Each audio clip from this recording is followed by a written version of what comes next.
আর এবার সোদপুরের দিকে নজর রাখবো। সোদপুরের এক ফুল ব্যবসায়ী মহিলাকে মারধর করা হয়েছে এবং তোলাবাজিদের এই মারধর বলে জানা যাচ্ছে।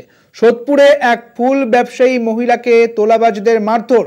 উল্লেখযোগ্য যে এই তোলাবাজদের বিরুদ্ধে কথা বলতে গেলে এবং মহিলাকে বাঁচাতে গেলে একজন কর্মীকেও মারধর করা হয়েছে এবং তার চেয়ে উল্লেখযোগ্য ওই কর্মী যিনি বাঁচাতে গিয়েছিলেন ওই মহিলাকে, তিনি তৃণমূলের কর্মী বলে জানা যাচ্ছে। সোদপুরে এক ফুল ব্যবসায়ী মহিলাকে মারধর করা হয়েছে, তোলাবাজদের বিরুদ্ধে এই অভিযোগ। তবে এই ঘটনার সঙ্গে এখনো পর্যন্ত কারা রয়েছে তাদের তদন্ত শুরু হলেও এখনো পর্যন্ত 4 জনকে গ্রেপ্তার করেছে পুলিশ।